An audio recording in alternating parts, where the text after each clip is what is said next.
दाहालको खेतमा यहाँ आज रोपाइँ हुँदैछ। यहाँ चुनामणि र भीमप्रसाद भएर बिउ बोकिरहेका छन्। बिउका मुठा यसरी फाल्छन् रोपाहरूलाई। अब रोपाहरूले यही बिउ रोप्छन्। यहाँ बिउ काटेर राखी छोडेर टन्नसँगले यहाँ छ। यहाँ चाहिँ दाँदे रोपार सबै रोपिरहेका छन्। माथि जाउँ, माथि माथि जाउँ, हामी माथि हेर्नु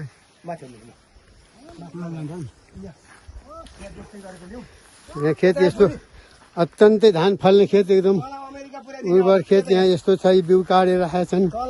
बिउका फाल्दैछन् यहाँ सबै। पर्दैन आइहाल्छ। यहाँ लिँडुको यहाँ के अरे दाँते लाउने काम भइरहेछ। दाँते लगाइसकेपछि अब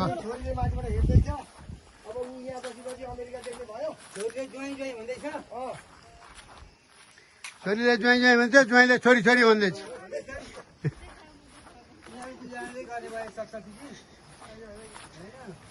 ए भँगेरीको डिल यताउति बाँदर आउँछन् अहिले।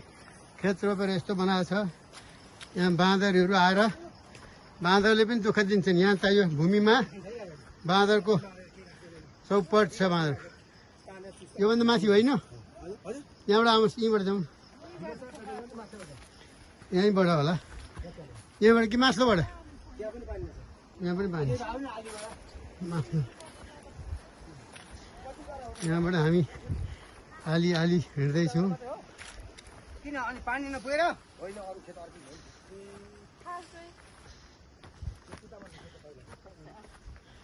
यो असारमा मुठी खाएर मुरी उब्जाउने बेला भनिन्छ। बिगुटारको यो सुन्दर भँगेरीको खेत विष्णुप्रसाद दाहाल हो, तेजेन दाहाल बिगुटार यहाँ आली लाउनलाई लाठे बनेर तम्तयार भएका छन्। अब यहाँ बिउ काटेर यहाँ राखिया छ। दाँते लाउँदैछन्। यहाँ हलिदाईले दाँते लगाइरहेछन्। ल सुन्दर भूमि यो, अत्यन्तै धान फल्ने रमाइलो रोपारहरू। यहाँ हिलो बनाइसक्यो, आली लगाइसक्यो। खोइ त आली लगाउने यता। ओ सर, यहाँ आली लगाउने। यहाँ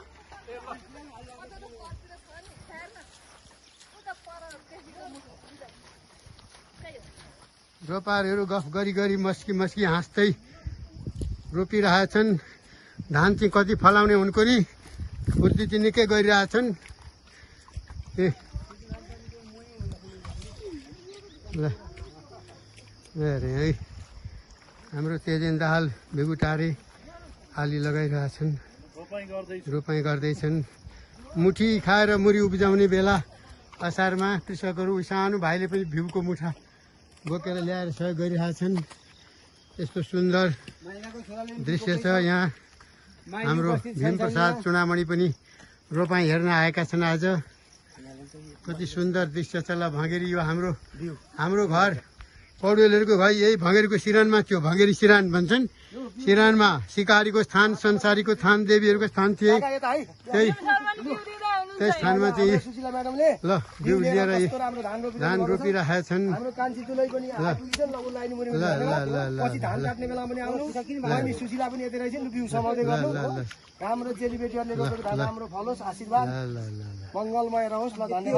यो भाइले पनि धान रोपिरहेको छ यहाँ। यस्तो यो बच्चा, यसको के नाम हो बाबु? के नाम हो तेरो? रिदम। ल रिदम दाहालले पनि कति वर्ष भयो? 11 वर्षको बच्चा पनि आमाहरूसँग, दिदीहरूसँग, भाउजूहरूसँग, सबै घरका परिवारसँग धान रोप्नु व्यस्त छ। ल यस्तो चाहिँ संस्कार भनेको यही हो। यता नाति के हो तिम्रो नाम? रोशन अधिकारी। ल धान रोप्ने नानी हाम्रो तेजनको श्रीमती। हाम्रो तेजनको श्रीमती उता म्याडम भइहाल्यो। उता कान्छी थियो भनेको कान्छो छोरा हाम्रो तेजन सरको उनीहरू आमा छोरा।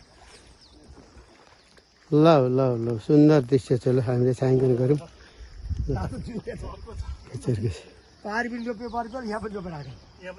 यहाँ रोपेका थिए, बर्ची बाँचेछन् हाम्रा मुनतिरका। अनि मासतिरका चाहिँ ऊ दिपरको उसले